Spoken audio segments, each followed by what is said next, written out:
Vous avez mal au cou, vous avez des raideurs cervicales, peut-être que le problème vient d'un manque de mobilité du cou. En quelques secondes, je vous propose des trucs pour améliorer la situation. Je suis Denis Fortier. Si vous êtes nouveau ici sur ma chaîne YouTube, je vous propose de vous abonner en cliquant sur l'encadré rouge. Et maintenant, je vous donne 5 exercices pour améliorer la mobilité de votre cou. La rotation cervicale. Debout, les épaules bien détendues, le regard bien horizontal, vous tournez la tête lentement vers la droite, puis vers la gauche. Attention, vous prenez soin de ne pas bouger du tout les épaules, sinon le mouvement de rotation cervicale va être en partie perdu. L'inclinaison cervicale globale. Debout, les épaules bien détendues, vous inclinez la tête vers la droite de façon à approcher l'oreille droite de l'épaule droite. Vous faites la même chose de l'autre côté, lentement, et encore une fois, vous prenez soin de ne pas bouger les épaules pour ne pas perdre une partie de la mobilité du cou. L'inclinaison cervicale haute.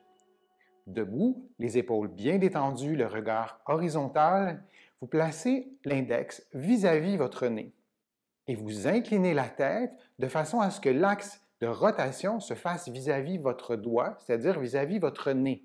Le mouvement va se faire dans la partie supérieure du cou qui bouge différemment de la partie inférieure. Donc, vous inclinez la tête, votre nez doit rester vis-à-vis votre index et vous inclinez donc la tête vers la droite, lentement, puis vers la gauche. L'inclinaison cervicale basse. Les épaules bien relâchées, le regard horizontal, vous placez votre index vis-à-vis le menton et vous inclinez la tête vers la droite de façon à ce que votre menton reste vis-à-vis votre index. Donc, l'axe de rotation se fera beaucoup plus bas, c'est-à-dire à la région cervicale basse qui, elle aussi, bouge différemment du reste de votre cou. Donc, vous inclinez vers la droite, lentement, puis vers la gauche. La rotation cervicale inversée.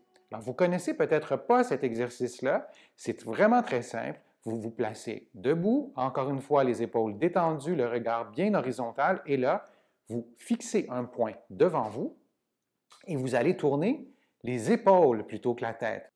Donc, la tête va rester immobile et vous allez plutôt tourner les épaules vers la droite et puis vers la gauche. C'est probable que vous sentiez des tensions différentes des exercices pendant lesquels votre tête bouge, c'est normal. Vous faites les exercices selon votre tolérance. Règle générale, je vais conseiller à mes patients de faire 10 mouvements de chaque côté, de prendre une pause d'environ 30 secondes et de faire 3 séries de cette façon-là. Ces exercices-là ne doivent jamais reproduire de la douleur. Si vous avez de la douleur et vous avez des symptômes associés à cette douleur-là, comme des maux de tête, de la nausée, de la faiblesse, etc., vous consultez votre médecin avant de faire ces exercices-là. Si vous avez aimé cette vidéo, vous me feriez vraiment plaisir de cliquer j'aime et de m'écrire un commentaire en me disant quel autre sujet vous souhaiteriez voir abordé dans mes prochaines vidéos.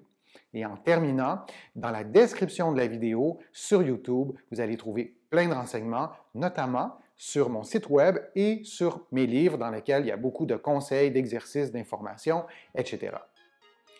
Je vous remercie beaucoup. Je suis Denis Fortier. À une prochaine fois.